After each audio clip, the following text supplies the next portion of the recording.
¿Por qué tantas mujeres modernas llegan a los 40 sintiéndose solas, desconectadas y frustradas, a pesar de haber hecho exactamente todo lo que la sociedad les dijo que debían hacer? Esta no es una pregunta cómoda, tampoco es una pregunta popular, pero es una pregunta necesaria. Durante décadas, a millones de mujeres se les repitió una misma narrativa, que la libertad era priorizarse a sí mismas por encima de todo, que el éxito personal debía medirse en títulos, cargos y salarios, que el matrimonio era una institución obsoleta, que la maternidad era una carga, y que depender emocionalmente de alguien era una forma de debilidad. Esta narrativa no surgió de la nada, fue construida, repetida y reforzada por discursos culturales, académicos y mediáticos que prometían una vida más plena si la mujer rompía con todo lo que históricamente la había definido. El problema es que nadie explicó el costo. Desde jóvenes, muchas mujeres modernas aprendieron a desconfiar de la idea de formar una familia temprano. Se les dijo que casarse jóvenes era desperdiciar la vida,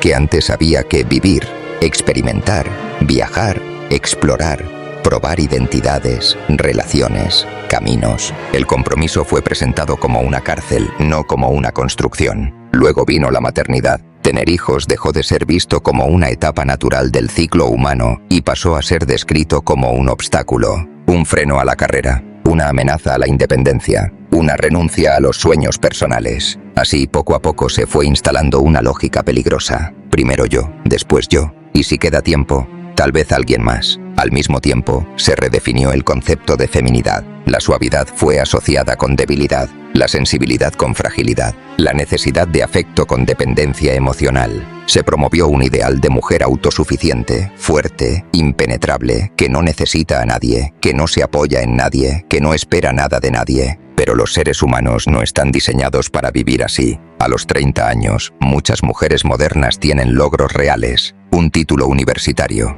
experiencia laboral, autonomía económica. Sin embargo, también empiezan a aparecer las primeras grietas. Las relaciones son breves, superficiales o inestables. El compromiso se vuelve cada vez más raro. Las expectativas emocionales no se cumplen. A los 35, los logros materiales pueden aumentar. Un mejor salario, un departamento propio, una agenda llena. Pero el círculo social se reduce. Las amigas están igual de ocupadas. Las relaciones románticas no se consolidan. Y el tiempo, silenciosamente, empieza a pesar. A los 40, la pregunta ya no se puede evitar. No importa cuánto se intente distraerla con trabajo, viajes o consumo. La pregunta llega igual. ¿Y ahora qué? El éxito profesional, por sí solo, no ofrece contención emocional. Un título no escucha. Un departamento no abraza. Una carrera no acompaña en silencio cuando termina el día. Aquí aparece una realidad de la que casi nadie habla abiertamente. La soledad no planeada, no la soledad elegida, sino la que surge cuando se pospone indefinidamente la construcción de vínculos profundos pensando que siempre habrá tiempo después. Para llenar ese vacío, muchas personas buscan sustitutos emocionales, mascotas, rutinas, distracciones constantes. Nada de eso es malo en sí mismo. El problema es cuando se convierten en reemplazos de relaciones humanas que nunca se construyeron. Las generaciones pasadas vivieron bajo otras reglas. Tenían menos opciones, menos libertades formales, menos títulos, pero también tenían estructuras claras de pertenencia. Familias, comunidades, roles definidos. No se trata de idealizar el pasado ni de negar sus errores. Se trata de reconocer que el ser humano necesita algo más que éxito individual para sentirse pleno. El feminismo moderno prometió libertad absoluta, pero rara vez habló de responsabilidad emocional. Prometió independencia, pero no explicó el costo de vivir sin vínculos estables. Prometió empoderamiento, pero no preparó para el silencio de los años que pasan. La verdadera pregunta no es si las mujeres deben trabajar, estudiar o ser independientes. La pregunta es por qué se les enseñó que para lograrlo debían renunciar a todo lo demás. Y esta historia no termina aquí. El feminismo les prometió libertad, les dio soledad disfrazada de empoderamiento. Y esta es la parte que casi nadie quiere escuchar, porque aceptar esto implica reconocer que no todas las decisiones celebradas como progreso producen bienestar real. Durante años se repitió que el problema de la mujer era la familia, el matrimonio, la dependencia emocional. Pero rara vez se cuestionó si eliminar todo eso realmente iba a llenar el vacío que quedaba. La promesa era clara. Primero construye tu carrera, luego tendrás tiempo para todo lo demás. Pero el tiempo no funciona así. La biología no negocia con ideologías. La energía emocional no es infinita. y la vida no se pausa mientras alguien se encuentra a sí misma. A muchas mujeres se les enseñó a postergar indefinidamente los vínculos profundos, creyendo que siempre habría una segunda oportunidad más adelante, que el amor serio podía esperar, que la maternidad podía programarse, que la familia era algo que se podía construir en cualquier momento, como si fuera un proyecto más. Pero la realidad es menos flexible. A medida que pasan los años, las opciones cambian. No desaparecen de golpe, pero se reducen. El mercado de relaciones se vuelve más estrecho. Las expectativas aumentan mientras la disponibilidad disminuye y la tolerancia al compromiso se debilita. Muchas mujeres llegan a una etapa en la que ya no buscan construir, sino proteger lo que han logrado. Su independencia se vuelve una muralla, su autosuficiencia, una barrera, y su orgullo, un escudo que impide la intimidad real. Al mismo tiempo, los hombres también cambian. Los que buscan formar familia suelen hacerlo antes. Los que quedan disponibles más tarde muchas veces no buscan compromiso o ya vienen con cargas emocionales propias. Esto genera un choque de expectativas que nadie explicó con honestidad. Aquí es donde aparece la disonancia. Por fuera, todo parece estar bien. Hay estabilidad económica, rutinas establecidas, una vida funcional. Pero por dentro surge una pregunta silenciosa que se repite cada noche. ¿Esto era todo? La soledad moderna no siempre se manifiesta como tristeza evidente. A veces se disfraza de independencia, de agendas llenas, de distracciones constantes, de justificaciones racionales. Se dice que no se necesita a nadie, que es mejor estar sola que mal acompañada, que la paz vale más que el conflicto. Pero la paz sin vínculos profundos termina siendo vacío. El ser humano está diseñado para compartir la vida, para construir algo que lo trascienda, para cuidar y ser cuidado, para sentirse necesario para alguien más. Cuando eso no ocurre, el vacío busca otra forma de llenarse. Mascotas, consumo emocional, validación externa, rutinas que anestesian la sensación de estar sola consigo misma. Nada de esto es un juicio moral, es una consecuencia psicológica. Las generaciones anteriores no eran más sabias ni más libres. Simplemente entendían algo que hoy se ha perdido, que la felicidad no se construye únicamente desde el individuo aislado. Tenían menos opciones, pero más claridad. Menos discursos, pero más propósito compartido. Menos independencia absoluta, pero más red emocional. El problema no es que las mujeres estudien, trabajen o aspiren a más. El problema es haberles dicho que para lograrlo debían rechazar lo que también las sostiene emocionalmente. El problema es haber presentado la familia como una trampa, el amor como una amenaza y la dependencia mutua como una debilidad, cuando en realidad la interdependencia es una condición humana básica. La verdadera libertad no es no necesitar a nadie, es poder elegir construir con alguien sin sentir que eso te anula. Pero esa conversación nunca se tuvo con honestidad, y ahora muchas llegan a una etapa de la vida donde el ruido se apaga, las distracciones ya no alcanzan, y la pregunta vuelve con más fuerza que nunca. ¿Valió la pena? Y cuando esa pregunta aparece, ya no se puede silenciar con discursos aprendidos. Ya no sirve repetir frases hechas sobre empoderamiento, independencia o amor propio, porque el cuerpo, la mente y el tiempo empiezan a hablar con una claridad brutal. La energía no es la misma. La paciencia no es la misma. La capacidad de empezar de cero ya no es la misma. Durante años se enseñó que la vida era una línea ascendente infinita, que siempre habría más opciones, más oportunidades, más elecciones disponibles. Pero la realidad humana no funciona como una gráfica motivacional. Funciona por etapas, y cada etapa que se deja pasar no vuelve. Muchas mujeres modernas no fallaron por falta de inteligencia ni de esfuerzo. Fallaron porque confiaron en una narrativa incompleta. Una narrativa que exaltó la libertad pero silenció el precio. Se les dijo que podían tenerlo todo, pero nunca se les explicó que no todo puede tenerse al mismo tiempo, que elegir una cosa implica postergar o renunciar a otra, que la vida es una secuencia de prioridades, no un buffet infinito. Cuando se prioriza exclusivamente el desarrollo individual durante demasiado tiempo, el músculo relacional se debilita. La capacidad de ceder, de negociar, de adaptarse a otro, de construir algo que no gira solo alrededor del propio deseo. Así, cuando finalmente aparece el deseo de compartir la vida con alguien, ya no se tiene la flexibilidad emocional necesaria. Se quiere compañía sin fricción, amor sin incomodidad, compromiso sin sacrificio. Pero eso no existe. Las relaciones profundas exigen renuncia mutua, tiempo, paciencia, capacidad de soportar momentos incómodos sin huir. Y esa capacidad se entrena desde joven, no se improvisa a los 40. A esta altura muchas mujeres no están solas porque nadie las quiera. Están solas porque ya no saben cómo dejar entrar a alguien sin sentir que pierden control.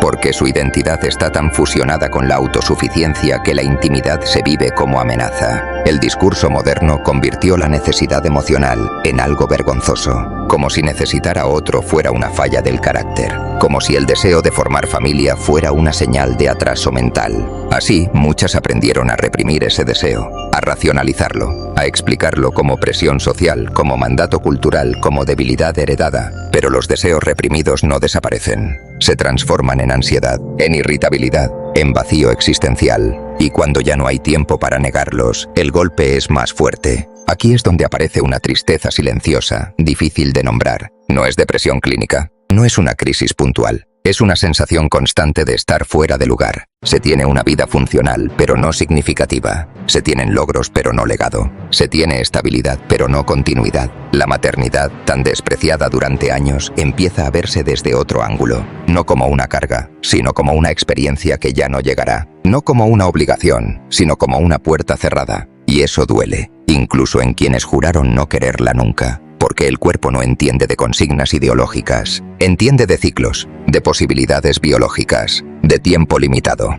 La fertilidad no es una opinión, no es un constructo social, no es una creencia cultural, es una realidad biológica que avanza sin pedir permiso. Pero hablar de esto fue considerado ofensivo, se tachó de alarmismo, de manipulación, de miedo inducido. Así, muchas mujeres se enteraron demasiado tarde de que el reloj no era una metáfora, era literal. Cuando la posibilidad se va, lo que queda no es solo tristeza, es rabia. Rabia contra el sistema que prometió algo imposible. Rabia contra una sociedad que aplaudió decisiones sin advertir consecuencias. Rabia contra una misma, aunque cueste admitirlo. Pero como esa rabia no se puede expresar libremente, se convierte en cinismo, en desprecio hacia quienes sí formaron familia, en burlas hacia la maternidad, en discursos que ridiculizan lo que ya no se puede tener. Es una defensa psicológica. El problema no es el feminismo como deseo de igualdad legal y oportunidades. El problema es la versión que negó diferencias reales, tiempos reales y necesidades humanas profundas. La versión que vendió independencia absoluta como sustituto de vínculo. Porque ningún ser humano prospera en aislamiento prolongado. Las generaciones anteriores entendían algo esencial. La vida no se trata solo de maximizar el yo. Se trata de crear algo que continúe cuando uno ya no esté. Hijos, familia, relaciones que trascienden el propio ego. Eso da sentido incluso en medio de sacrificios. Hoy, en cambio, se glorifica una vida centrada exclusivamente en el individuo. Pero cuando el individuo envejece, ese centro se vuelve vacío. No hay herederos emocionales de los logros. No hay continuidad afectiva. No hay alguien que diga gracias por la vida recibida. Solo queda el silencio. Y ese silencio es lo que nadie quiso mencionar cuando se hablaba de libertad. Y ese silencio no llega de golpe. Llega de manera gradual, casi imperceptible. Primero es una incomodidad leve cuando se vuelve a casa y no hay nadie esperando. Luego es la ausencia de llamadas importantes. Después, los fines de semana que ya no se distinguen de los días laborales. Al principio se racionaliza. Se dice que es parte del crecimiento personal, que es normal estar sola a esta edad, que es mejor así que en una relación que limite. Pero con el tiempo, esas explicaciones empiezan a sonar huecas incluso para quien las repite. Porque la soledad prolongada no se vive como libertad, se vive como desconexión, como falta de arraigo, como sensación de no ser imprescindible para nadie. El ser humano puede vivir solo un tiempo, pero no puede vivir sin sentido compartido de forma indefinida. Aquí aparece otro fenómeno del que casi no se habla, la comparación tardía. Cuando se es joven, se compara hacia arriba. Se mira a quienes parecen más libres, más exitosas, más independientes. Pero con los años, la comparación cambia de dirección. Se empieza a mirar a quienes construyeron algo estable, a quienes tienen hijos, a quienes tienen una familia que los espera. Y entonces surge una pregunta incómoda. ¿Ellas se equivocaron? ¿O me equivoqué yo? Durante años se dijo que las mujeres de generaciones pasadas eran reprimidas, sometidas, infelices. Pero la realidad es más compleja. Muchas de ellas tenían conflictos, sí, limitaciones también, pero rara vez estaban solas. Tenían una red, tenían un rol claro, tenían un lugar en la vida de otros. Hoy, en cambio, muchas mujeres modernas tienen libertad formal pero no pertenencia real. Pueden elegir casi todo, excepto aquello que ya no está disponible cuando se decide tarde. La elección tardía es uno de los grandes tabúes contemporáneos. Se habla mucho de elegir, pero poco de cuándo elegir. Como si todas las decisiones fueran reversibles. Como si la vida fuera un ensayo permanente. Pero no lo es. Hay decisiones que solo funcionan dentro de una ventana temporal. Y cuando esa ventana se cierra, no se abre de nuevo por más discursos optimistas que existan. Esto no significa que la vida termine. Significa que cambia de forma. Y no siempre hacia una forma deseada. Aquí aparece el uso constante de sustitutos emocionales. Mascotas que reciben una carga afectiva desproporcionada. Rutinas obsesivas. Trabajo excesivo. Consumo de entretenimiento sin pausa. No porque estas cosas sean malas, sino porque se utilizan para llenar algo que no se quiere nombrar. Porque nombrarlo duele. Duele aceptar que se creyó en una promesa incompleta. Duele reconocer que se descartaron opciones pensando que siempre estarían ahí. Duele asumir que nadie advirtió con honestidad que la biología y el tiempo no se alinean con las consignas culturales. Entonces aparece la negación. Se dice que la maternidad está sobrevalorada, que el matrimonio es una institución fallida, que la soledad es una elección consciente. Y a veces lo es, pero muchas veces no. Muchas veces es una adaptación psicológica a una realidad que no se puede cambiar. El problema de estas narrativas defensivas es que no permiten duelo, no permiten procesar la pérdida, no permiten cerrar ciclos, y cuando no hay duelo, el vacío se queda. A nivel social, esto se multiplica. Más personas viviendo solas, más hogares unipersonales, más desconexión intergeneracional, una sociedad con individuos funcionales pero emocionalmente aislados. Esto no es progreso,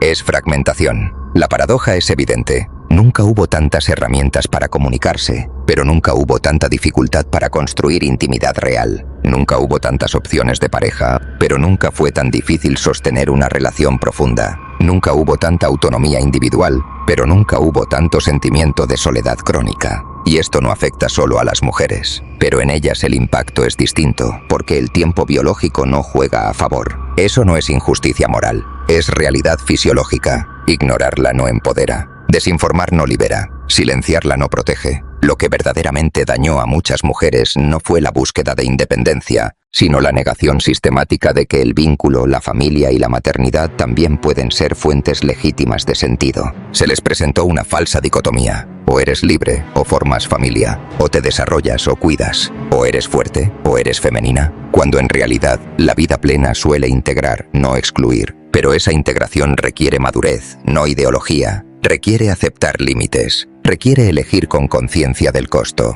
Y eso nunca fue parte del discurso dominante. En lugar de hablar de equilibrio, se habló de ruptura. En lugar de complementariedad, se habló de oposición. En lugar de cooperación entre hombres y mujeres, se habló de guerra simbólica. El resultado está a la vista. Muchas mujeres llegan a una etapa donde ya no quieren competir, ya no quieren demostrar nada, ya no quieren luchar contra nadie, solo quieren compartir la vida. Pero compartir la vida requiere haber construido algo con tiempo. No se improvisa cuando el cansancio ya pesa y las oportunidades son más escasas. Aquí aparece el arrepentimiento silencioso, no el que se grita en redes, no el que se confiesa públicamente, el que se vive a solas, en la intimidad, cuando nadie mira. Ese arrepentimiento no siempre se expresa con palabras. A veces se manifiesta como amargura, o como desdén, o como burla hacia quienes eligieron distinto. Es más fácil despreciar lo que no se tiene que admitir que se deseaba. Pero debajo de esas capas defensivas suele haber una verdad simple. El ser humano necesita amar y ser amado de forma concreta y sostenida. No en teoría,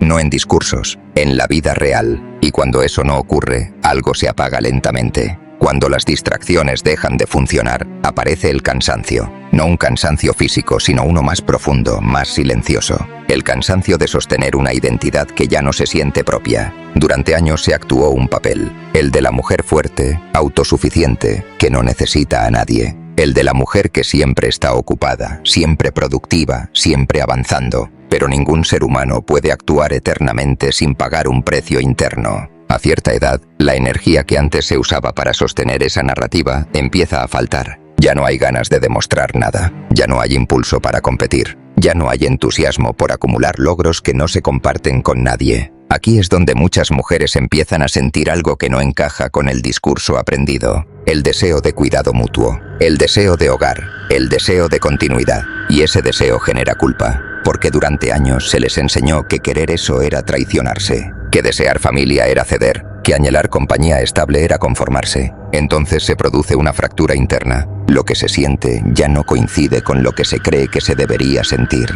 Esta fractura es profundamente desgastante. Por fuera se mantiene la imagen, por dentro crece el vacío. Aquí entra en juego el mercado relacional, un tema incómodo pero real. Las relaciones no existen en el vacío. Están influenciadas por edad, expectativas, disponibilidad y contexto social. Cuando una mujer llega a los 40 con una identidad construida en torno a la independencia absoluta, se encuentra con una paradoja. Quiere vínculo, pero no quiere renunciar a nada. Quiere intimidad, pero no quiere adaptarse. Quiere compañía, pero no tolera fricción. Y las relaciones no funcionan así. Al mismo tiempo, los hombres disponibles a esa edad suelen estar en otra etapa. Muchos ya formaron familia, otros no buscan compromiso, otros arrastran frustraciones propias. El cruce de expectativas rara vez encaja. Esto no convierte a nadie en víctima ni en villano. Es simplemente el resultado de decisiones acumuladas en el tiempo. Durante años se habló de empoderamiento femenino como si fuera un estado permanente.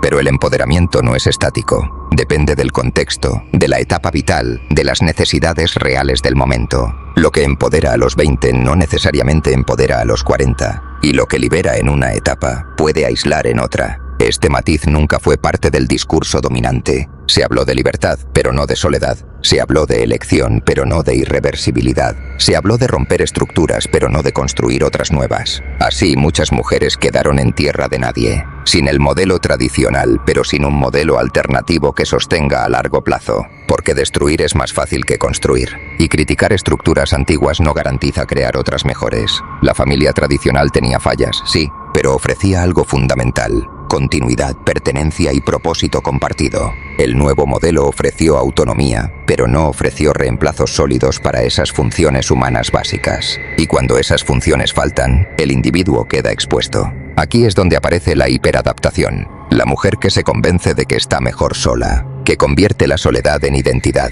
que transforma la carencia en virtud. No necesito a nadie, deja de ser una afirmación y se vuelve un escudo. Pero los escudos también pesan, y con el tiempo, cansan. La hiperadaptación no elimina el deseo, solo lo reprime. Y lo reprimido, tarde o temprano, busca salida. A veces sale en forma de tristeza inexplicable, a veces como irritabilidad constante, a veces como desprecio hacia el amor, el matrimonio o la maternidad, porque es más fácil atacar lo que duele que aceptar la herida. Mientras tanto, la sociedad sigue celebrando el mismo discurso, sigue aplaudiendo decisiones sin hablar de consecuencias, sigue mostrando historias de éxito incompletas. Pocas veces se muestran las noches silenciosas, los cumpleaños sin familia, las enfermedades sin alguien que cuide, la vejez sin descendencia. Esos aspectos no venden, no encajan con la narrativa del triunfo individual, pero son parte de la vida real. Las generaciones pasadas, con todas sus limitaciones, entendían que la vida se construía pensando más allá de uno mismo, que el sacrificio tenía sentido si daba continuidad, que la felicidad no era constante, pero sí compartida. Hoy se persigue una felicidad individual permanente que no existe, y cuando no se alcanza, se culpa al sistema, a los hombres, a la sociedad, a la cultura. Rara vez se revisan las propias decisiones, no para castigarse, sino para entender. Entender que no todo lo que se rechaza era opresión, que no todo lo que se abandona era una cadena, que algunas estructuras también protegían. Aceptar esto no es retroceder, es madurar. Pero la madurez implica duelo, implica aceptar que algunas elecciones cierran otras puertas, implica dejar de vivir en el todavía podría, y eso duele. Por eso muchos prefieren mantenerse en la negación, porque negar duele menos que asumir una pérdida irreversible. Sin embargo, negar no detiene el tiempo, solo posterga el enfrentamiento con la realidad, y la realidad siempre llega. Voy a continuar profundizando en cómo este proceso culmina en una soledad estructural, cómo la cultura refuerza la negación incluso en edades avanzadas, y cómo se cierra este ciclo cuando ya no queda narrativa que lo sostenga. Y cuando ya no queda narrativa que lo sostenga, lo que aparece es el silencio interno, un silencio distinto al de la calma, un silencio pesado, denso, difícil de llenar. No es que falten palabras, es que sobran explicaciones que ya no convencen. Durante mucho tiempo, la cultura ofreció frases automáticas para calmar cualquier duda. Todavía eres joven. El amor llega cuando menos lo esperas. Nunca es tarde. Mejor sola que mal acompañada. Al principio funcionan, luego pierden fuerza. Finalmente se vuelven ruido, porque el cuerpo sabe lo que la mente intenta negar. Sabe cuando una etapa se cerró, Sabe cuándo una posibilidad se volvió improbable. Sabe cuándo el todavía ya no es real. Aquí aparece una sensación difícil de describir, la de haber vivido hacia afuera, de haber tomado decisiones pensando en lo que se esperaba, en lo que se celebraba socialmente, en lo que daba estatus, y no necesariamente en lo que construía sentido a largo plazo. Muchas mujeres llegan a este punto sin nadie a quien culpar claramente. No hay un enemigo visible, no hay una traición concreta, solo una suma de elecciones que parecían correctas en su momento. Eso hace que el dolor sea más confuso, porque ¿cómo se reclama algo que no fue arrebatado, sino postergado voluntariamente? Aquí es donde surge la revisión tardía de la propia historia. Se recuerdan relaciones que se descartaron por no ser el momento adecuado, personas que ofrecían estabilidad pero no emoción intensa, oportunidades de construir algo que se dejaron pasar por priorizar el crecimiento individual. En su momento esas decisiones parecían racionales, incluso valientes. Hoy se miran con otros ojos, no porque estuvieran mal, sino porque el contexto cambió. La vida no se evalúa igual a los 25 que a los 40. Las prioridades no son las mismas, las necesidades tampoco. Y ahí aparece una verdad incómoda. No todo deseo es intercambiable. No todo se puede compensar. El afecto profundo no se reemplaza con logros. La intimidad no se sustituye con reconocimiento profesional. La pertenencia no se compra con independencia económica. Son dimensiones distintas de la experiencia humana. Durante años se intentó convencer de lo contrario. Se intentó vender la idea de que todo podía convertirse en elección racional, que los vínculos eran opcionales, que la biología era irrelevante, que el tiempo era flexible. Pero la experiencia contradice esa teoría, y cuando la teoría falla, el individuo queda solo con la práctica. Aquí aparece otro fenómeno poco mencionado, la dificultad para volver a empezar, no porque sea imposible, sino porque requiere una plasticidad emocional que ya no es la misma. Después de décadas de autosuficiencia, cuesta adaptarse a otro, cuesta ceder espacio, cuesta negociar rutinas, cuesta tolerar imperfecciones ajenas. No porque no se quiera amar, sino porque el hábito del yo está muy arraigado. La independencia prolongada moldea el carácter, y no siempre de forma compatible con la vida en pareja. Esto no es un defecto moral, es una consecuencia psicológica. Por eso, cuando se intenta formar una relación más tarde,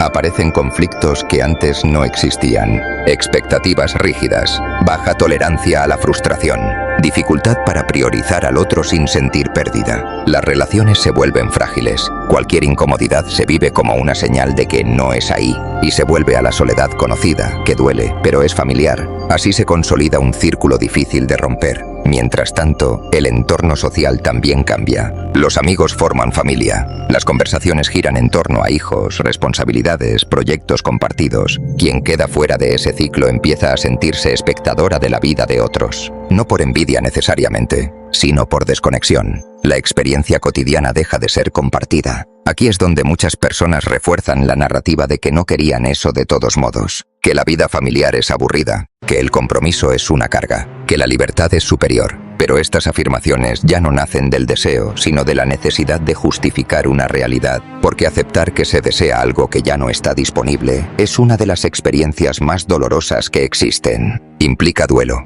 implica aceptar pérdida, implica soltar la fantasía de que todo sigue abierto. Y la cultura actual no enseña a hacer duelos, enseña a negar, a distraer, a redefinir la carencia como elección. Pero el duelo no hecho no desaparece, se filtra en la vida diaria, en la forma de relacionarse, en la manera de hablar del amor, en el cinismo. Muchas mujeres se vuelven duras no porque así lo quieran, sino porque así se protegen, porque admitir vulnerabilidad en este punto se siente peligroso. Pero esa dureza también aleja y refuerza la soledad. Así se llega a una etapa donde la vida es funcional, pero no expansiva, ordenada pero no vibrante, segura pero no profunda. No es una tragedia visible, es una erosión lenta del sentido. Y nadie habla de esto abiertamente porque rompe con demasiados relatos cómodos. Rompe con la idea de que toda elección empodera. Rompe con la idea de que todo es reversible. Rompe con la idea de que la biología no importa. Pero ignorar algo no lo elimina. Y al final, cuando ya no queda nada que justificar, llega la etapa más silenciosa de todas. No es rabia, no es negación, es aceptación. No una aceptación celebrada, sino una aceptación resignada. La aceptación de que la vida no salió como se imaginó, de que las promesas no se cumplieron como se anunciaban, de que algunas decisiones fueron irreversibles. Aquí ya no hay discursos, ya no hay consignas, ya no hay necesidad de convencer a nadie, solo queda la vida tal como es. Muchas mujeres llegan a este punto con una calma extraña, una calma que no es felicidad, pero tampoco caos. Es una adaptación final a la realidad disponible. Se construyen rutinas estables, se cuida el espacio propio, se organiza la vida para que no duela demasiado, pero el vacío sigue ahí, más quieto, más profundo. Ya no grita, susurra. Aparece en los domingos largos, en las noches sin conversación real, en las fechas importantes que se celebran en silencio, en la ausencia de alguien a quien transmitir lo vivido. No es que falte gente alrededor, falta vínculo profundo. Y ese es el punto que nunca se explicó con honestidad. El ser humano no solo necesita compañía, necesita continuidad. Necesita sentir que su vida no termina en sí mismo, que algo de lo que es seguirá existiendo cuando ya no esté. Eso no se reemplaza con logros, no se compensa con reconocimiento, no se llena con consumo. Aquí es donde muchas mujeres por primera vez se permiten sentir lo que antes negaron, la tristeza por lo que no fue, la nostalgia por lo que no se construyó, la pregunta por el qué hubiera pasado si no siempre se verbaliza. A veces se queda en forma de silencio prolongado, de mirada perdida, de cansancio emocional. Y no, esto no significa que la vida pierda todo valor, significa que se vuelve más pequeña de lo que pudo haber sido. La cultura enseñó a maximizar la libertad individual, pero no enseñó a pensar en el largo plazo emocional, no enseñó a elegir con conciencia del tiempo, no enseñó que algunas decisiones no se pueden postergar sin costo. No se trata de volver atrás, no se trata de culpar, no se trata de imponer un modelo único, se trata de decir la verdad. La verdad es que la independencia absoluta no satisface todas las necesidades humanas. La verdad es que el éxito profesional no reemplaza el amor sostenido. La verdad es que la biología importa. La verdad es que el tiempo importa. Y callar estas verdades no protege a nadie, solo garantiza que otros repitan el mismo camino sin información completa. La verdadera libertad no es hacer todo lo que se quiere en el momento. Es entender qué decisiones construyen una vida con sentido cuando el ruido se apaga. Porque al final, cuando el trabajo termina, cuando los aplausos cesan, cuando las distracciones se agotan, lo único que queda es con quién compartes la vida y qué dejaste detrás. Y esa es la conversación que debió haberse tenido desde el principio.